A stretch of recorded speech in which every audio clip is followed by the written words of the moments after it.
The baby monitor crackled with static at 3:47 a.m., pulling me from the thin sleep I'd managed to find on the narrow cot in the servants' quarters. My eyes burned as I forced them open, the familiar weight of exhaustion settling into my bones like an old friend. 6 months of working in Vincent Moretti's estate, and I still wasn't used to the silence that hung over this place, thick and suffocating, like the velvet curtains that blocked out every sliver of moonlight. I pushed myself upright, my joints protesting. 23 years old, and I felt ancient. The cold floor bit into my bare feet as I padded across the room, reaching for the thin cardigan draped over the chair. Through the small window, I could see the manicured garden stretching endlessly into darkness, bordered by walls too high to see over. Beautiful prison, I thought, not for the first time. The cry came again, not from the monitor, but filtering through the walls themselves. Soft, whimpering. My heart clenched. I moved quickly through the dimly lit hallways, my footsteps silent on marble floors that probably cost more than everything I'd ever owned combined. Sconces lined the walls at intervals, casting long shadows that seemed to move and breathe. I'd learned to navigate this maze in the dark, learned which floorboards creaked, which turns led where, survival skills for the invisible. That's what I was here. Invisible. Just another face in the rotation of staff who kept Vincent Moretti's world running smoothly while he conducted business I knew better than to ask about. The kind of business that required armed men at every entrance, cameras in every corner, and NDAs thick enough to choke on. The nursery door stood slightly ajar, warm light spilling into the corridor. I slipped inside, and the familiar scent hit me, baby powder, lavender, and something else. Something expensive that clung to everything in this house. Wealth, power, danger. Shh, sweet girl, I whispered, approaching the ornate crib that looked like it belonged in a palace. I'm here. Julia's tiny face was scrunched up, red and wet with tears. 4 months old, and already she'd learned that crying in this house brought swift attention, but only from me. Her mother had died giving birth to her, and Vincent was a ghost. A shadow that moved through rooms but never stayed. I'd seen him exactly 4 times in 6 months, each encounter brief enough to leave me wondering if I'd imagined the intensity of his dark eyes, the sharp line of his jaw, the way the air seemed to change when he entered a space. I lifted Julia carefully, her small body fitting perfectly against my chest.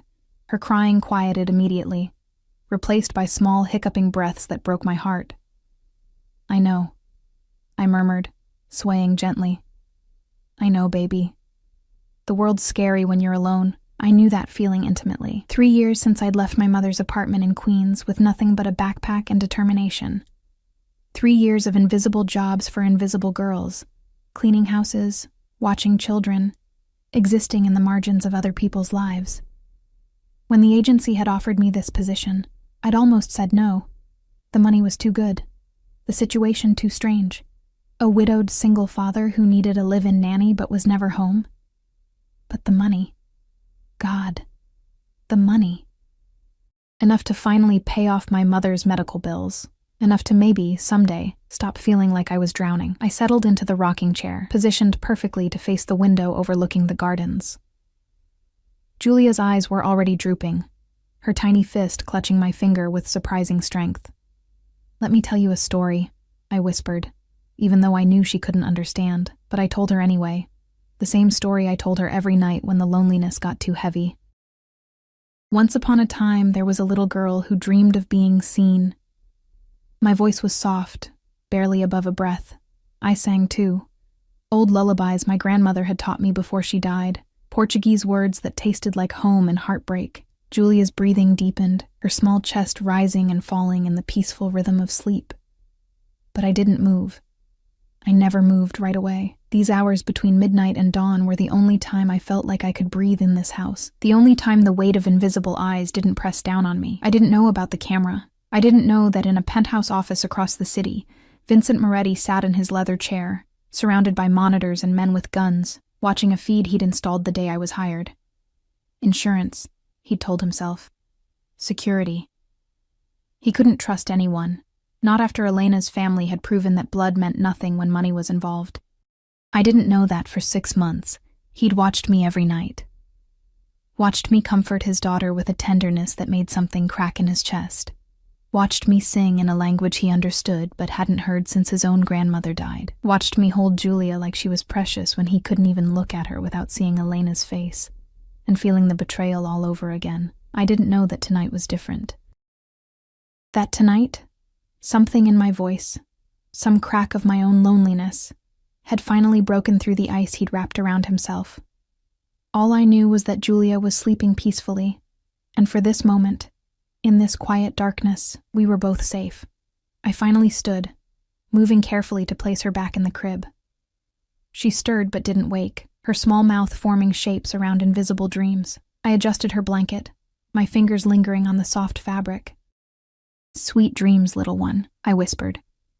I turned toward the door and froze. A man stood in the doorway, backlit by the corridor. His face was in shadow, but I recognized the stance immediately. Broad shoulders, perfectly tailored suit even at 4 a.m, and an absolute stillness that radiated danger. Vincent Moretti. My heart stopped, then lurched into a gallop. In 6 months, he'd never come to the nursery, never checked on Julia, never acknowledged my existence beyond the monthly salary that appeared in my account like clockwork. "Mr. Moretti," I breathed, my voice catching. "I'm sorry, I didn't mean to." She was crying, and "How long?" His voice was quiet, almost gentle, which somehow made it more terrifying. A voice used to being obeyed without having to be raised. I blinked, confused. "How long? How long have you been singing to her?" The question stunned me into silence. Behind him, I could see the shadow of another man. Security. Always security. They were everywhere in this house, silent sentinels who saw everything and said nothing. Since the first night," I admitted. My hands were shaking. I clasped them behind my back, trying to hide it.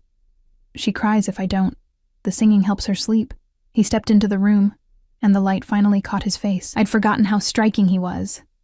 Sharp cheekbones, dark eyes that looked black in the dim light, and a mouth set in a hard line that suggested smiling was a foreign concept.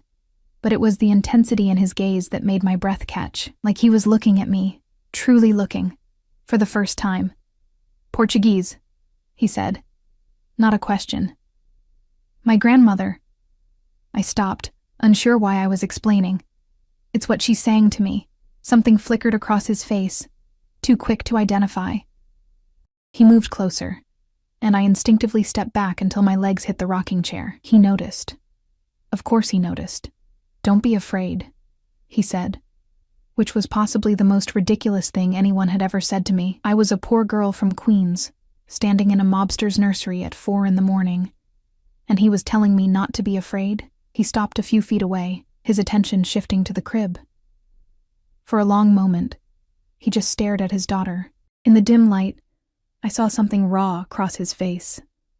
Pain, maybe, or regret.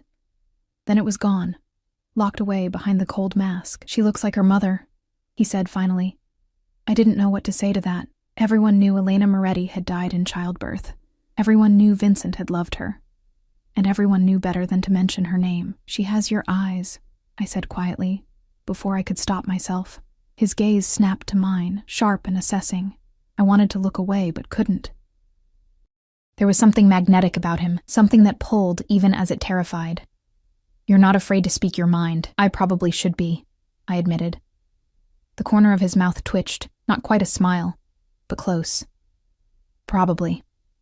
Silence stretched between us, heavy with things unsaid. Outside, I heard the crunch of gravel, more security making their rounds.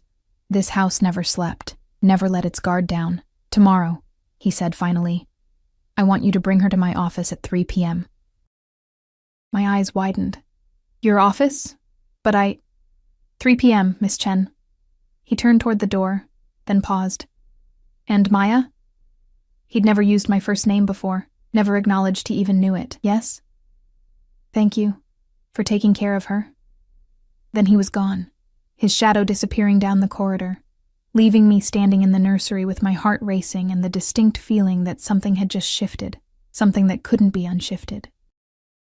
I looked down at Julia, still sleeping peacefully, unaware that her father had finally seen her.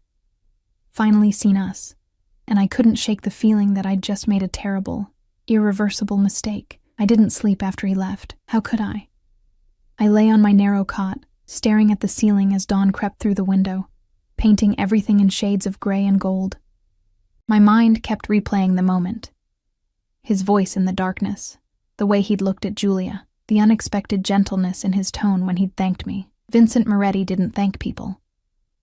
From what I'd gathered in whispered conversations between the household staff, he commanded them, rewarded them sometimes, destroyed them when they disappointed him. But gratitude? That seemed as foreign to him as weakness. By 7 a.m., I was already dressed and moving through my morning routine on autopilot. I changed Julia, fed her the bottle I'd prepared, and tried to ignore the knot of anxiety tightening in my stomach. 3 p.m. His office. Why? "You look like you've seen a ghost," Rosa said when I brought Julia down to the kitchen for my own breakfast. Rosa was the head housekeeper, 50-something and sharp-eyed, the only person in this house who'd shown me anything resembling kindness when I arrived. "Didn't sleep well," I said, which wasn't a lie. She poured me coffee without asking, the good kind that smelled like heaven and probably cost more per pound than I made in a week. "The boss came home last night, 3 a.m. Never seen him come straight to the house after a meeting before. Usually goes to the penthouse." I kept my expression neutral, but my hands trembled slightly as I accepted the cup. "Did he?" Rosa's knowing eyes met mine. "Marco saw him heading toward the nursery wing. Said he stayed up there for 20 minutes. She paused, adding sugar to her own coffee with deliberate slowness. "In 6 months, he hasn't set foot in that wing once." I took a sip, letting the heat burn my tongue. Maybe he wanted to check on Julia. Maybe. But Rosa's tone suggested she didn't believe in maybes. "Be careful, Maya. Men like Vincent Moretti, they don't do anything without a reason. And their reasons aren't usually good for people like us." Her words echoed in my head as the morning stretched on. I kept to my routine, playtime with Julia on the nursery floor, tummy time on the expensive playmat, walks through the gardens under the watchful eyes of security. But everything felt different now, charged with an energy I couldn't name. At 2:30, I dressed Julia in one of her nicer outfits, a soft pink dress with delicate embroidery that had probably cost more than my entire wardrobe. My own clothes were simple, black pants, a cream blouse, nothing that would draw attention. Invisible, remember? That's how I survived in this world. But as I made my way toward Vincent's office in the East Wing, Julia nestled in my arms. I couldn't shake the feeling that invisible was no longer an option. 2 men stood outside the office doors, not the usual rotating security, but ones I recognized. Luca and Marco, Vincent's personal detail. They looked like they could break me in half without breaking a sweat, all sharp suits and sharper eyes. "Miss Chen," Luca said, his voice surprisingly polite. "He's expecting you." The doors opened, and I stepped into a room that stole my breath. Floor-to-ceiling windows overlooked the estate, flooding the space with afternoon light. Dark wood, leather, and the scent of expensive cologne mixed with old books. But it was the man behind the massive desk who commanded attention.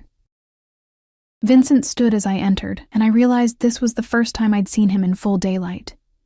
He was younger than I'd thought, maybe 32, 33. But his eyes were older, eyes that had seen things I couldn't imagine. He wore a black suit that fit like it had been sewn onto his body, a white shirt open at the collar, and no tie. Even relaxed, he looked dangerous.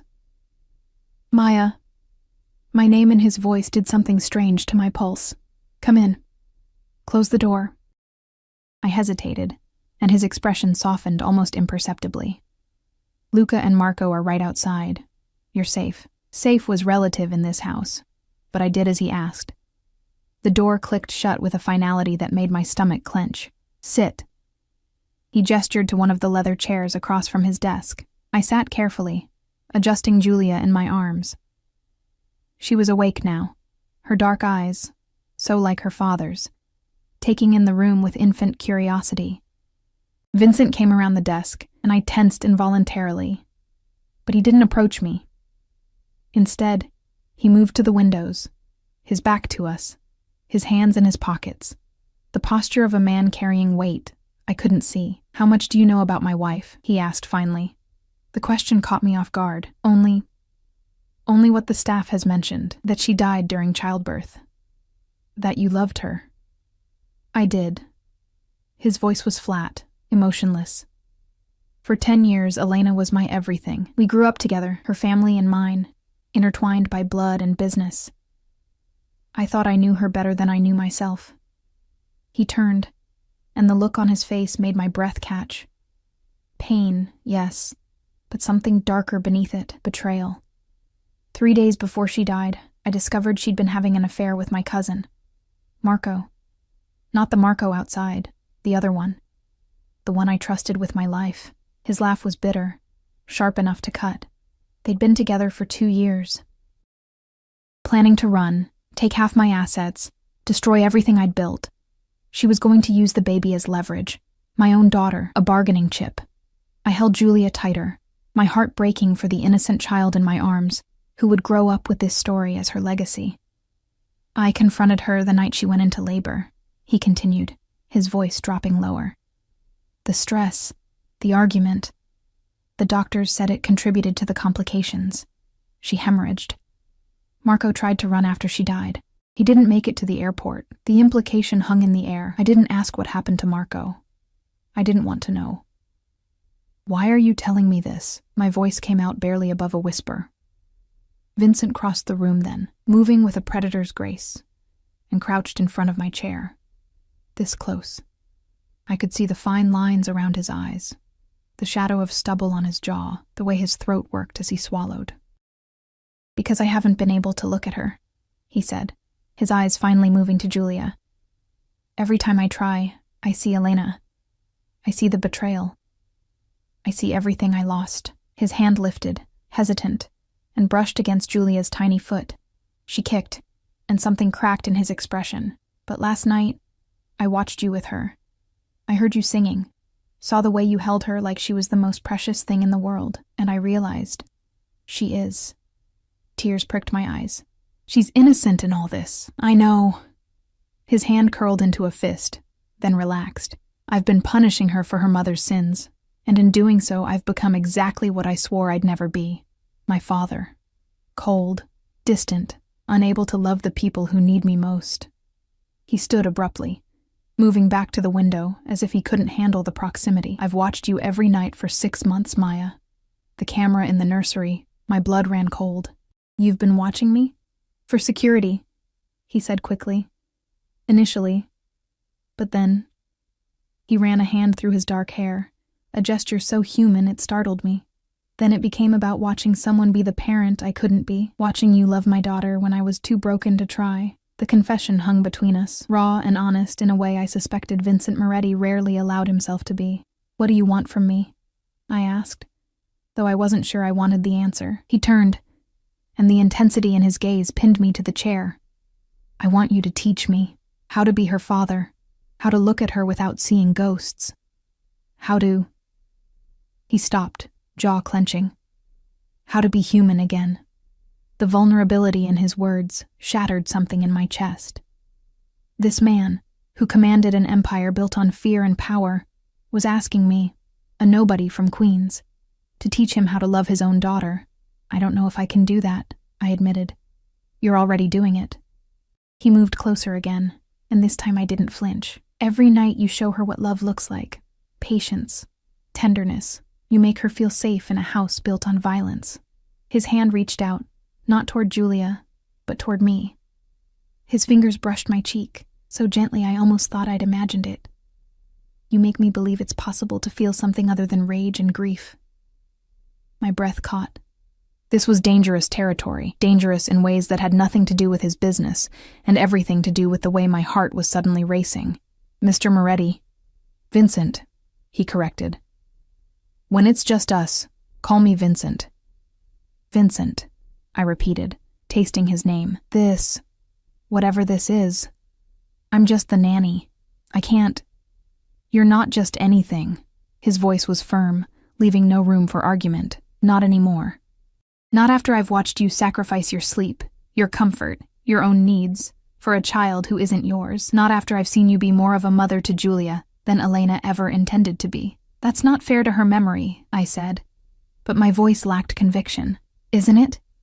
His eyes flashed. She was ready to abandon our daughter for money and a man who meant nothing. You've stayed through every sleepless night, every moment of thankless work, because you have a heart she never possessed. Julia chose that moment to whimper, and instinctively I began to sway, soothing her with the motion she knew meant comfort. Vincent watched, and something in his expression shifted, softened. "Let me try," he said suddenly. "Let me hold her." My arms tightened protectively. "Are you sure?" "No." His honesty was disarming. "But I need to. Please." Slowly, carefully, I stood and moved toward him. He looked terrified, this man who faced down rival families and federal agents without blinking. His arms came up awkwardly, and I guided his hands into position, showing him how to support her head, how to hold her securely against his chest. Julia looked up at her father with curious eyes, and Vincent looked down at his daughter like he was seeing her for the first time. Maybe he was. "She's so small," he whispered. "She'll grow," I said softly. "And she needs her father to be there when she does." His eyes met mine over Julia's head, and the intensity there made my knees weak. "Will you stay? Will you help me do this right?" It wasn't just about the nanny position anymore. We both knew it. This was something bigger, more complicated, more dangerous than a simple employment arrangement. I should have said no, should have recognized the warning signs, the obsessive watching, the isolated estate, the violent world he lived in, should have remembered Rosa's warning about men like Vincent Moretti. But when I looked at Julia, peaceful in her father's arms for the first time, and saw the hope warring with fear in Vincent's eyes, I couldn't walk away. "Yes," I whispered, "I'll stay." The smile that crossed his face was small, barely there, but it transformed him, made him look younger, almost vulnerable. "Thank you, Maya." He looked back down at Julia, his large hand cradling her tiny head with unexpected gentleness. "I promise you won't regret this." But as I watched them together, father and daughter finally beginning to heal, I couldn't shake Rosa's words from my mind. Men like Vincent Moretti don't do anything without a reason, and I was terrified to discover what his reason truly was. The days that followed blurred together in a strange, surreal pattern that felt like living in two different worlds simultaneously. By day, Vincent was still the ghost, absent for hours, sometimes days, conducting business I knew better than to ask about. But the evenings belonged to us. He started coming to the nursery every night at 8 p.m., like clockwork. The first few times he'd stood awkwardly in the doorway, watching as I bathed Julia, changed her, prepared her for bed, but slowly, tentatively, he began to participate. His large, dangerous hands I'd seen clenched into fists, hands that had undoubtedly done terrible things, learned to be gentle with baby soap and soft towels. "Like this?" he'd ask, his voice uncertain in a way that made my chest ache. "Perfect," I'd whisper back, guiding his hands, teaching him the small rituals that made up a baby's world. It was during these quiet hours that I began to see beneath the armor. Vincent without the cold mask was different, still intense, still carrying that edge of danger, but softer somehow. He'd tell me stories about his childhood as we worked together, memories of his grandmother who'd raised him after his mother died. The same grandmother who'd sung Portuguese lullabies, who'd taught him that strength and tenderness weren't mutually exclusive. "She'd like you," he said one night, 3 weeks after that first meeting in his office. We were in the nursery, Julia sleeping peacefully in the crib between us. "She'd say you have alma forte, a strong soul." I smiled despite myself. My grandmother used to say the same thing, usually right before telling me I was too stubborn for my own good. His laugh was quiet, rusty from disuse, but genuine. Stubbornness can be a virtue. In my world, it's often the only thing that keeps you alive. His world, the reminder of who he was, what he was, sent a chill through me. I'd been living in this bubble, letting myself forget that beyond these walls, Vincent Moretti was a man people feared. A man who dealt in violence and control. As if reading my thoughts, his expression shuddered slightly. "You've never asked what I do, Maya. Why not?" I kept my eyes on Julia, watching the rise and fall of her small chest. Because I'm not sure I want to know. And because it doesn't change what needs to be done here. Julia needs her father, regardless of how he makes his living. "You're afraid of me." It wasn't a question. "Sometimes," I admitted, finally meeting his gaze. "But not in the way you think. I'm not afraid you'll hurt me physically. I'm afraid of—" I trailed off, unsure how to articulate the complicated tangle of emotions he stirred in me. "Of what?" He moved closer, and the air between us charged with something electric. "Of how you make me feel," I whispered. "Like I matter. Like I'm visible. I've spent 3 years being invisible, Vincent. It's safer that way." His hand came up to cup my face, his thumb brushing my cheekbone with devastating gentleness. "You could never be invisible to me. From the first moment I saw you on that camera feed, holding my daughter like she was yours, singing to her in the darkness, you became the only thing I could see clearly." My breath caught. We were standing too close, the nursery suddenly feeling too small, too warm. His eyes dropped to my mouth, and I knew that if I didn't step back now, everything would change. But I didn't step back. The kiss, when it came, was soft, questioning. His lips barely brushed mine, giving me every opportunity to pull away. But I didn't. Instead, I leaned in, my hand coming up to rest against his chest, feeling his heart race beneath my palm. When we finally broke apart, his forehead rested against mine, both of us breathing hard. "This is a mistake," I whispered. "Probably the biggest one I've ever made." He agreed. "And I've made many." But neither of us moved away. The sound of footsteps in the corridor broke the spell. Vincent stepped back immediately, his expression shifting back to the cold mask I'd come to recognize as his public face. Marco appeared in the doorway, his face carefully neutral. "Boss, we have a situation. The Calabrese family—" "I'll be right there." Vincent's voice was clipped, professional. He looked at me one more time, something heated and possessive in his gaze.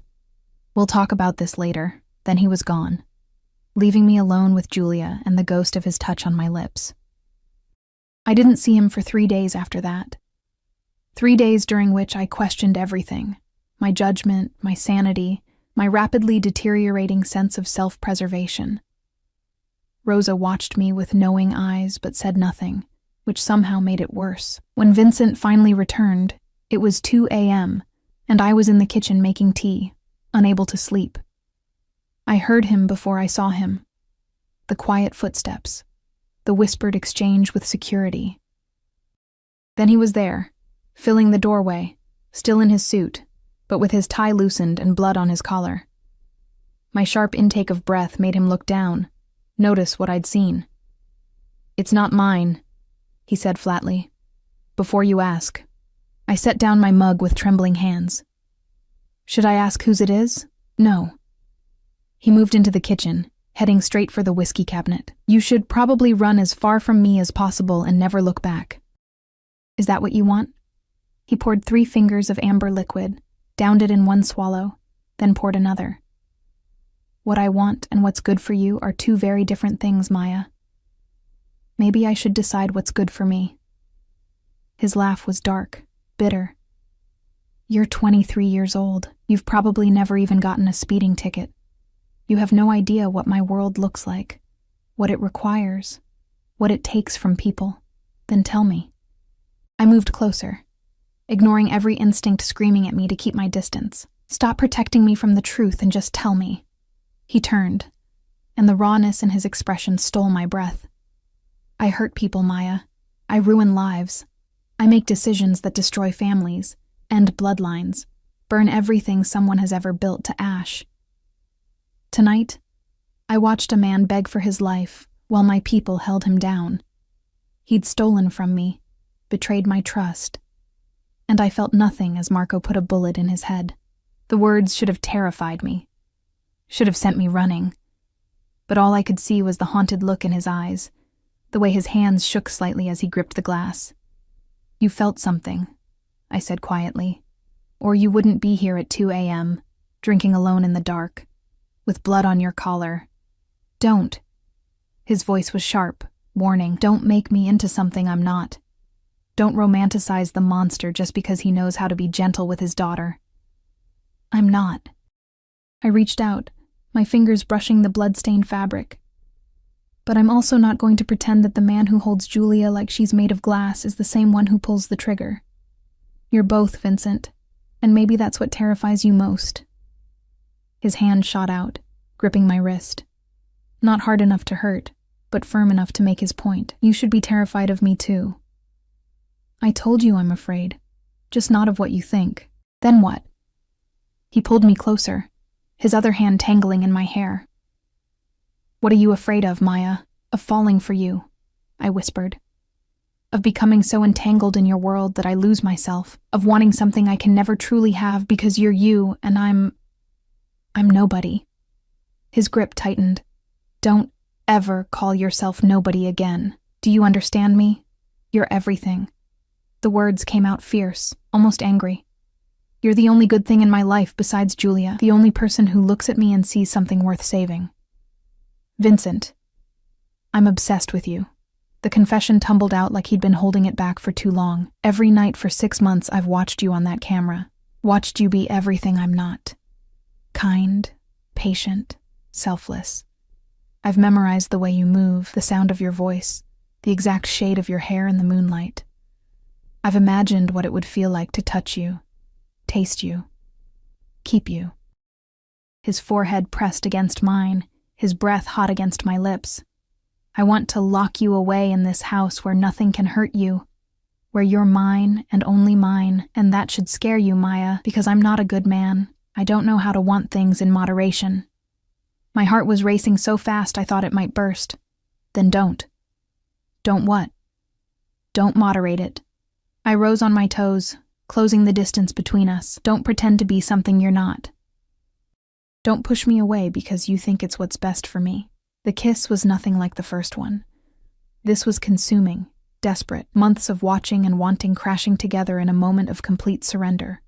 His hands were in my hair, on my waist, pulling me impossibly closer as I gripped his jacket, tasting whiskey and darkness, and something that felt dangerously like salvation. When we finally broke apart, we were both breathing hard. Vincent's eyes were wild, his carefully maintained control shattered. If you stay, he said, his voice rough, there's no going back. I won't let you go. Can't. I've lost too much already. I won't lose you, too. That sounds like a threat. It's a promise. His thumb traced my swollen lower lip. I'll give you everything, Maya. Protection, wealth, anything you could possibly want. But in return, you're mine. Completely. No half measures, no walking away when things get difficult. It was possessive, controlling, every red flag I'd ever been warned about. But looking into his eyes, I saw something else too, desperation, loneliness. A man who'd built walls so high to protect himself that he'd forgotten what it felt like to truly connect with another human being. What about Julia? I asked. She needs stability, Vincent.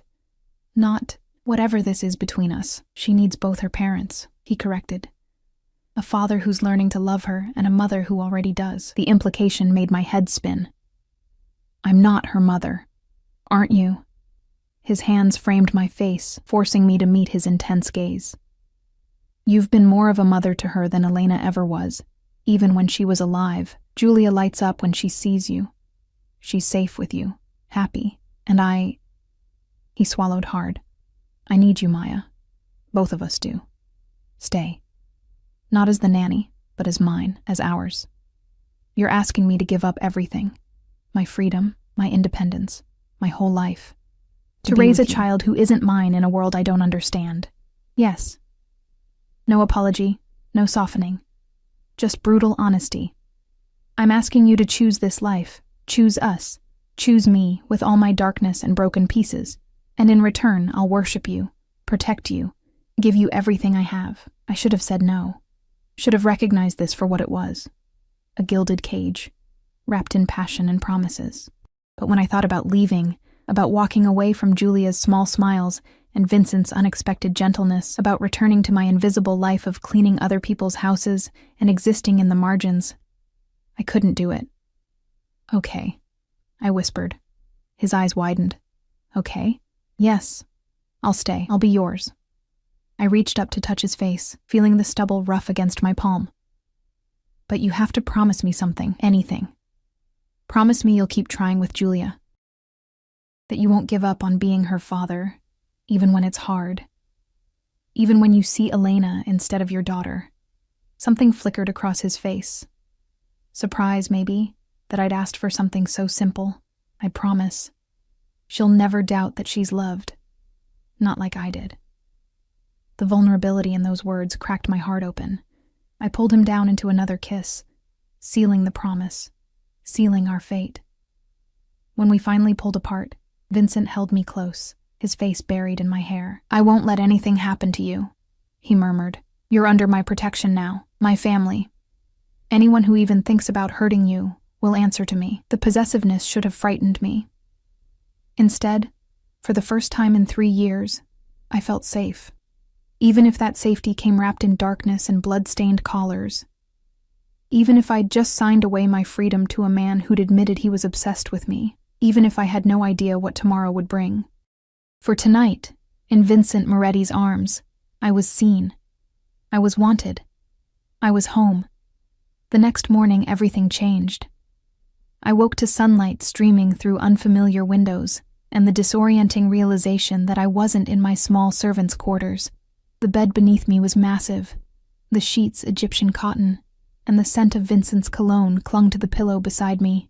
His bedroom. I was in Vincent Moretti's bedroom. Memory flooded back, the kiss in the kitchen, his confession, my acceptance. After we'd finally pulled apart, he'd insisted I sleep here, in his room, where he could keep me close. I have work to finish, he'd said, brushing my hair back. But I need to know you're here when I'm done. That this wasn't a dream. I'd been too exhausted, too overwhelmed to argue. He'd given me one of his shirts to sleep in, and I'd climbed into his bed while he disappeared into his office down the hall. The last thing I remembered was the sound of his voice through the walls, speaking rapid Italian into a phone, and the unexpected comfort of being surrounded by his scent. Now, in the harsh light of day, reality crashed down. What had I done? The door opened, and Rosa entered carrying a tray. Her eyes widened when she saw me, then carefully neutralized. Good morning, Miss Chen. Mr. Moretti asked me to bring you breakfast. I sat up, pulling the sheets around me self-consciously. Rosa, you don't need to explain anything to me, child. She set the tray on the bedside table. Fresh fruit, pastries, coffee, far more than I'd ever been served before. But I will say this, Vincent Moretti is not an easy man to love. His world is dangerous, and the people in it don't always survive with their souls intact. I know what I'm getting into, I said, though the words felt hollow. Her expression softened. Do you? Because from where I'm standing, you're a good girl who's about to become the most valuable target in the city. The second word gets out that you matter to him, and it will get out. Every enemy he has will be looking for ways to use you against him. The coffee turned bitter in my mouth. I hadn't thought about that. Hadn't considered that loving Vincent meant inheriting his enemies. Where is he? I asked. Downstairs with his men. There was an incident last night. Retaliation from the Calabresi family. 3 of our warehouses were hit. She moved toward the door, then paused. He's had me prepare the room next to his for Julia. The nursery upstairs is being converted into a playroom. He wants his family close now. His family. The word sent a shiver through me. Part fear, part something else I didn't want to examine too closely. After Rosa left, I showered in Vincent's massive bathroom, using his soap, his shampoo, marking myself with his scent. Then I dressed in my own clothes. Simple, practical, nothing that screamed mob boss's girlfriend, and went to find my daughter. Not my daughter, Vincent's daughter. But God help me, Julia felt like mine. I found her in the converted nursery with Vincent, and the sight stopped me in my tracks. He sat on the floor, Vincent Moretti, in a $1,000 suit, sitting cross-legged on a playmat while Julia grabbed at his tie. His expression was soft, unguarded, nothing like the cold mask he showed the world. "You're going to ruin that tie," I said from the doorway. His head snapped up, and the smile that crossed his face was devastating. "I have others." He stood, lifting Julia with him, and crossed to me. "Good morning, cara mia." The endearment in Italian made my heart skip. Before I could respond, he kissed me. Slow, possessive, claiming me in front of the morning light and his infant daughter. When he pulled back, his eyes were dark with promise. "I have to leave for a few hours," he said. "Business I can't postpone. Marco and Luca will stay with you. They're your personal security now. You don't leave the estate without them. You don't go anywhere alone. Understood?" The command rankled, but I saw the fear beneath it. "Vincent, please." His hand cupped my face. "I need to know you're safe, both of you." I nodded, and some of the tension left his shoulders. He kissed me again, then Julia's forehead before reluctantly pulling away. "There's something else," he said, reaching into his jacket. He pulled out a small velvet box and my breath caught. This was my grandmother's. She'd want you to have it. He opened the box to reveal a ring. Not an engagement ring, but something more delicate. A band of white gold with small diamonds. Simple, but clearly valuable. "Vincent, I can't." "You can." He slid it onto my right hand, his thumb rubbing the metal into place.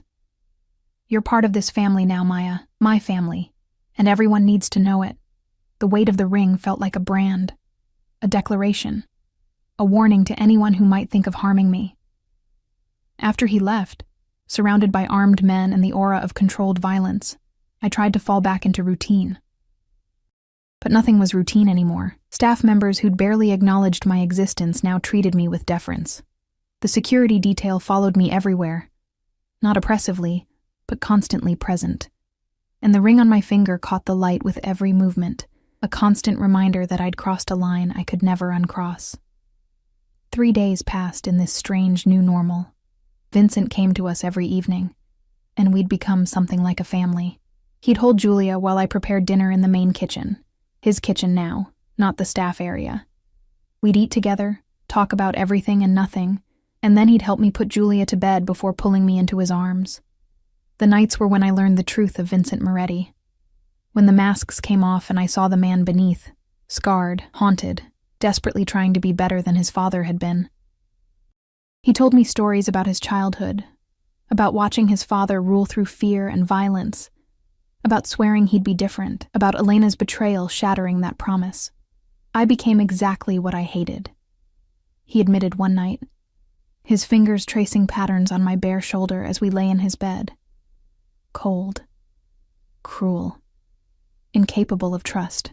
"You're not incapable," I whispered. "You trust me." His arms tightened around me. "You're different. You're light, Maya. In a world that's been nothing but darkness for so long, you're the only thing that doesn't hurt to look at." I was falling for him, despite the danger, despite the blood on his hands, despite every rational reason to run. I was falling hopelessly, irrevocably in love with Vincent Moretti. And then on the 4th night, everything shattered. I woke to the sound of breaking glass and shouting. Vincent was already moving, pulling on pants, grabbing a gun from the nightstand drawer I hadn't known existed. "Stay here," he commanded, his voice cold and lethal. "Lock the door behind me. Don't open it for anyone but me or Marco." "Vincent, what now, Maya?" The fear in his eyes terrified me more than the sounds of violence downstairs. He was gone before I could respond. I locked the door with shaking hands, then ran to the adjoining room where Julia slept.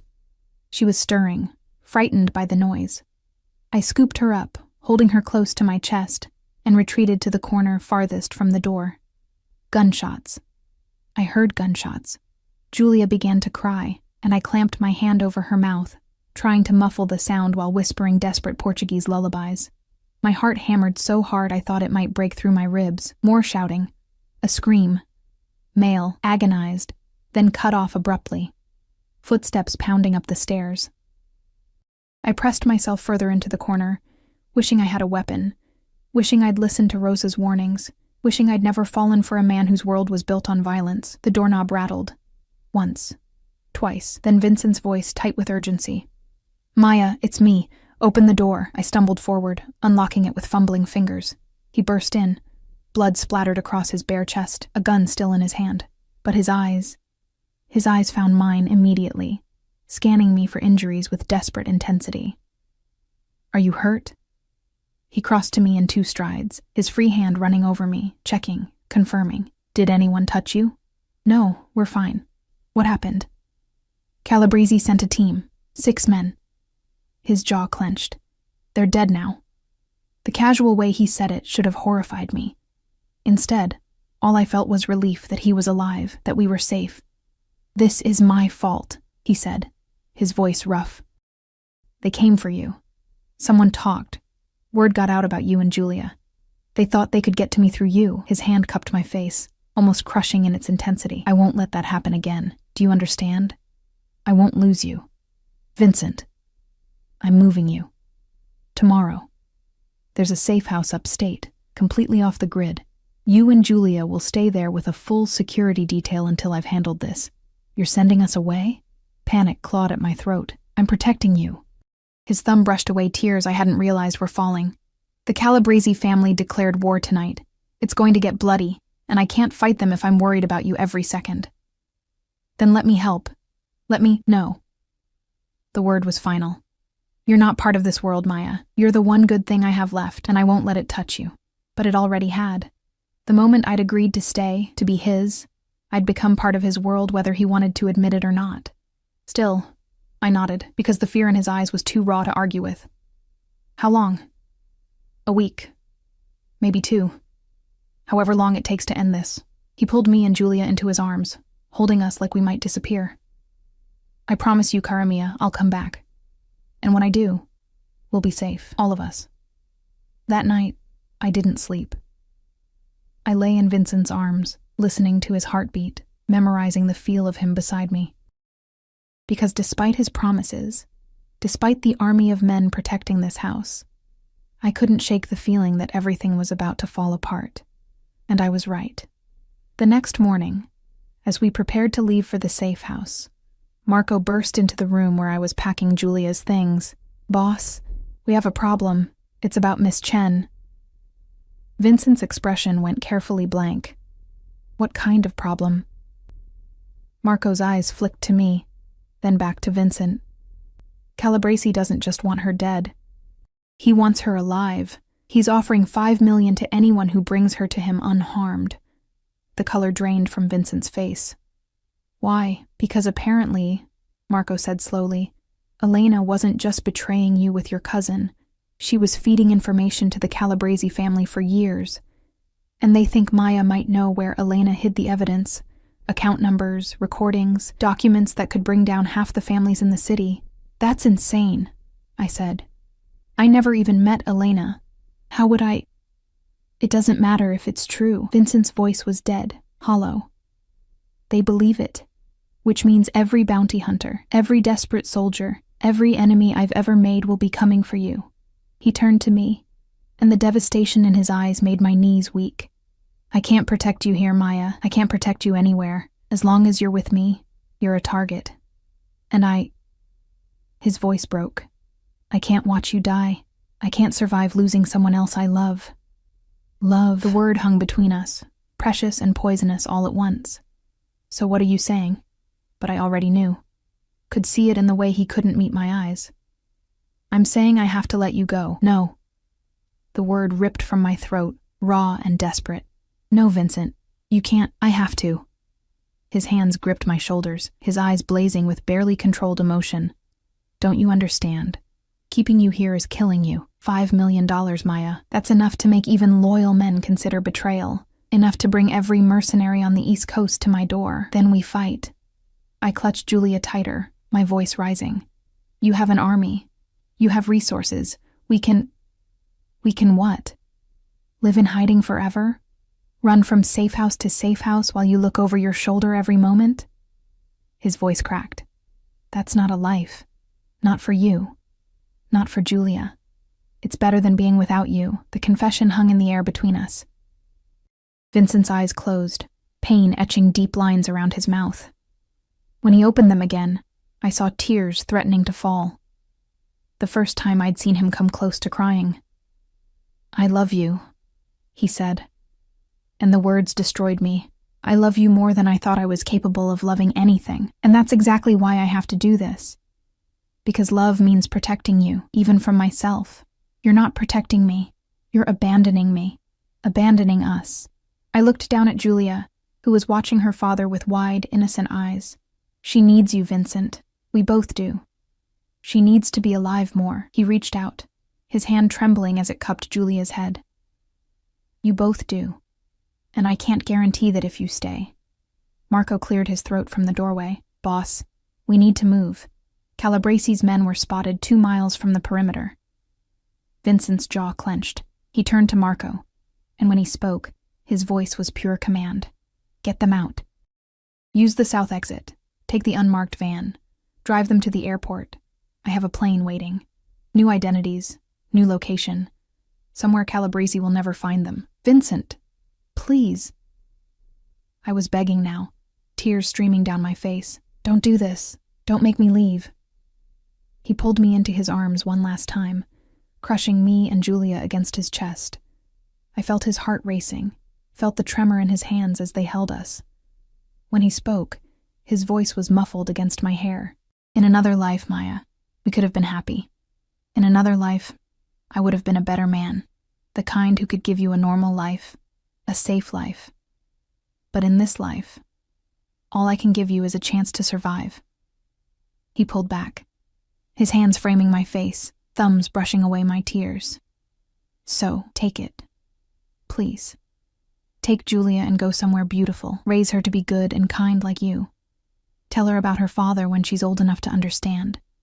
Tell her I loved her. Tell her I loved you both enough to let you go. I won't forgive you for this, I whispered. Good. His smile was broken, devastated. Remember me with anger. It's easier than grief. He kissed me then, deep, desperate, tasting of salt and goodbye. When he pulled away, he pressed something into my palm, a phone. Encrypted, untraceable.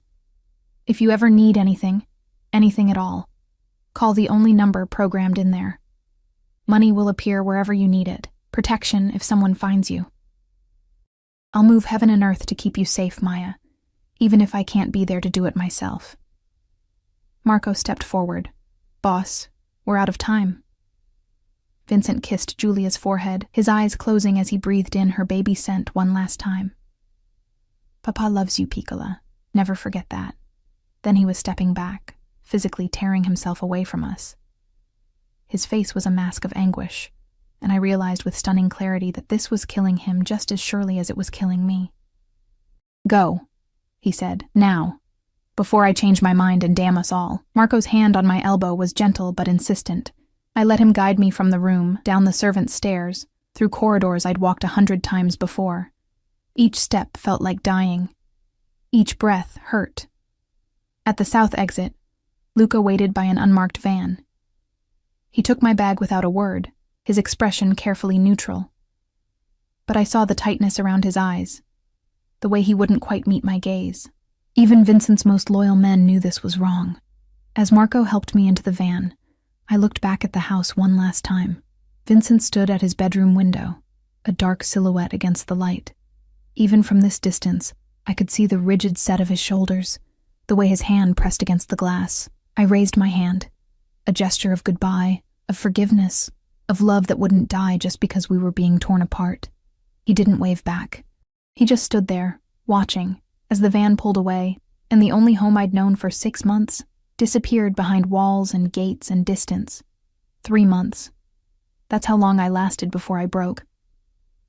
Marco had delivered us to a small coastal town in Portugal, a cruel irony that wasn't lost on me. The language of my grandmother's lullabies surrounded me now, spoken by strangers who smiled at Julia in the market and asked about her beautiful dark eyes. Her father's eyes, I'd say, and feel my heart crack open all over again. The house Vincent had arranged was beautiful, a whitewashed cottage overlooking the Atlantic, with gardens full of flowers and rooms filled with everything a baby could need. Money appeared in my account like clockwork. An encrypted message came once a week. A single word. Safe. That's all. Just safe.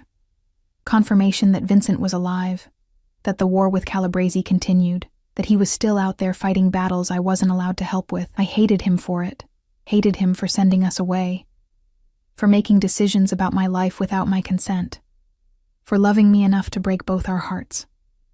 But I also understood, because every time I looked at Julia, 9 months old now, starting to pull herself up on furniture and babble in sounds that almost resembled words, I knew I'd do anything to keep her safe too, even if it meant living in this beautiful prison, surrounded by ocean and loneliness, and the ghost of what we could have been. It was Rosa who finally found me. I came home from the market one afternoon to find her sitting on my porch, looking older than I remembered, but with the same sharp, knowing eyes. "He's dying," she said without preamble. The groceries fell from my hands, oranges rolling across the cobblestones. "What?" "Not literally, not yet." She stood, moving toward me with surprising quickness for a woman her age. "But he might as well be. The war ended 6 weeks ago. Vincent won, destroyed the Calabrese family completely. But he's been drinking himself to death ever since. Won't eat, barely sleeps. Just sits in that house, staring at the cameras in the nursery, like he can will you back into existence." My heart twisted. "Why are you telling me this?" "Because you're both idiots." She grabbed my arm, her grip surprisingly strong. "He sent you away to protect you, and you stayed away to respect his wishes. But the threat is gone, Maya, has been for weeks.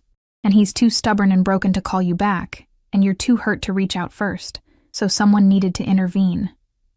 Rosa. That man loves you more than life itself, and that baby deserves her father. So you're going to get on a plane tomorrow, fly back to New York and fix this. Or I swear to God, I'll drag you both back by your ears myself." The estate looked the same. Same high walls, same guards at the gate, though they looked surprised to see me, their hands immediately moving to phones and radios to report my arrival. Same marble floors that echoed with my footsteps as I carried Julia through the front door. But something was different. The house felt dead, empty in a way that had nothing to do with the number of people present. I found Vincent in his office, exactly where Rosa said he'd be. The curtains were drawn, the room dim despite the afternoon sun outside. Empty whiskey bottles littered the desk, and papers covered every surface, business documents, surveillance photos, and in the center of it all, a printed photograph of me and Julia in Portugal. He'd been watching us, still protecting us from thousands of miles away.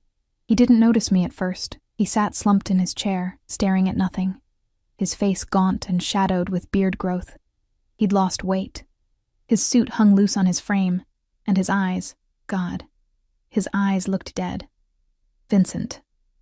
His head snapped up, and for a moment I saw everything flash across his face. Disbelief, hope, fear, joy, before he could lock it down. He stood so quickly his chair fell backward, his hands gripping the desk like he needed the support. "You're not real," he said hoarsely. "You're not. This is another hallucination. The whiskey. I'm real." I stepped further into the room, and Julia chose that moment to squeal, reaching her arms toward her father with the universal gesture of a baby who wanted to be held. Vincent's face crumbled. "Maya, you can't be here. It's not safe. Calabrese is dead. His whole family is either dead or in prison," Rosa told me. I moved closer, my heart breaking at how destroyed he looked. "The threat is gone, Vincent. Has been for weeks.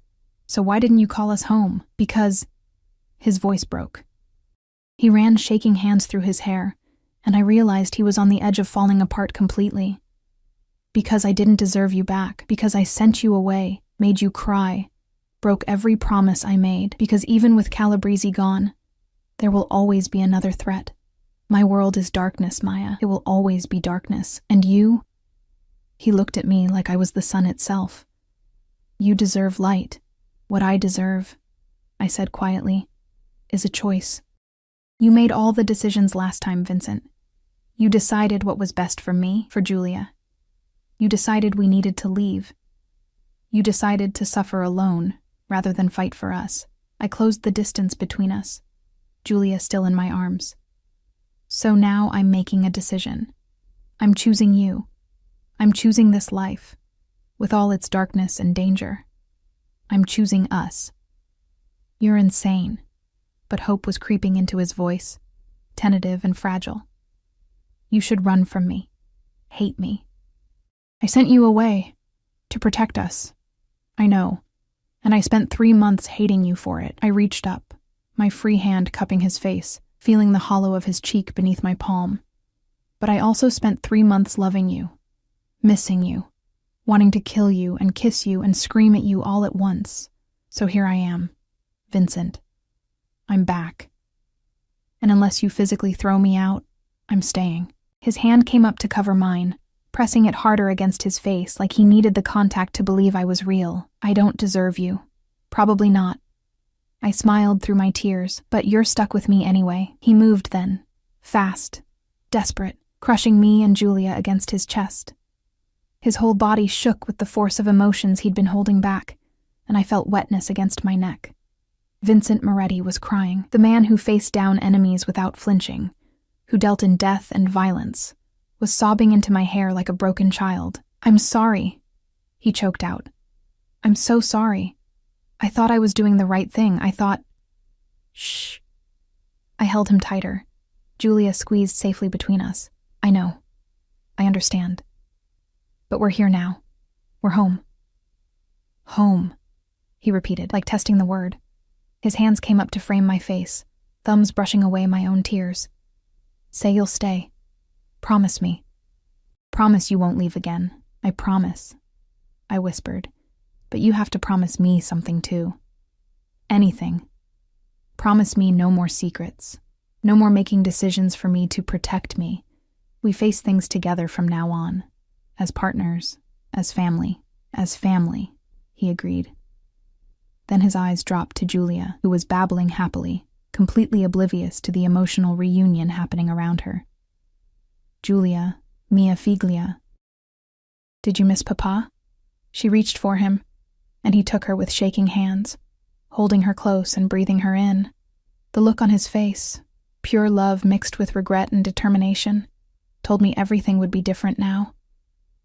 She learned to wave, I said softly, and she's almost walking. You missed so much. Never again. It was a vow. I'll never miss another moment. I swear it.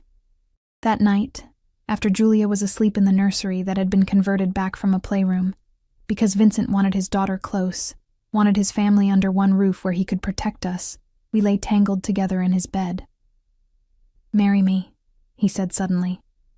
I lifted my head from his chest. What? Marry me. He shifted, reaching into the nightstand drawer and pulling out a small velvet box. I bought this 2 days after you left. Been carrying it around like a talisman, hoping I'd get the chance to give it to you.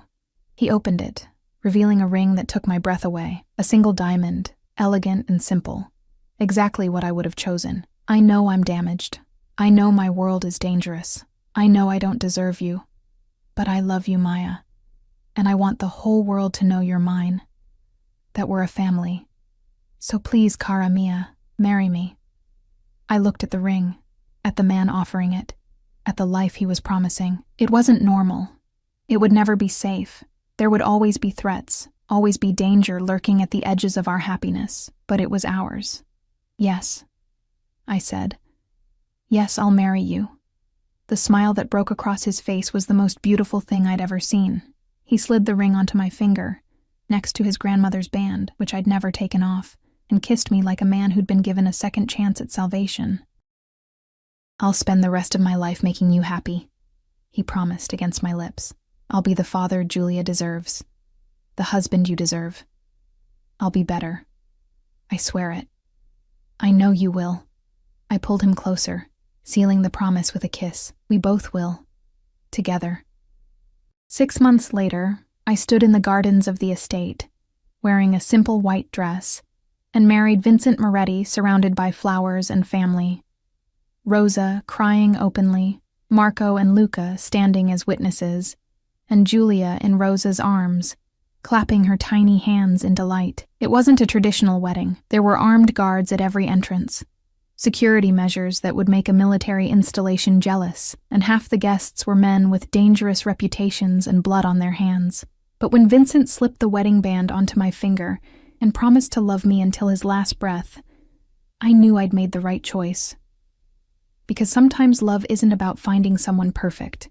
It's about finding someone who looks at you like you're worth fighting for, worth changing for, worth building a life around, even when that life is complicated and dangerous and nothing like what you'd imagined. Vincent Moretti had hidden a camera in the nursery to keep his daughter safe. What he'd found instead was a reason to be more than the cold, broken man his past had created, and I'd found something too, a home, a family, and a love fierce enough to survive anything the world threw at us. As we danced under the stars, Julia sleeping peacefully inside while guards watched the perimeter, Vincent held me close and whispered, "Thank you." For what? For coming back, for choosing me, for teaching me how to love again. He kissed my forehead, and I felt the truth of his words in the steady beat of his heart, for being the light in all my darkness. I smiled against his chest, watching the moon rise over the walls that surrounded our beautiful, dangerous, perfect life. "Always," I whispered back. "I'll always choose you." And I meant it, because Vincent Moretti had seen me at 3 a.m. singing lullabies to a baby who wasn't mine, and he'd fallen in love with the woman he saw. And I'd seen past the monster everyone feared, found the man beneath, and fallen just as hard. Together, we were home. Finally, completely, irrevocably home.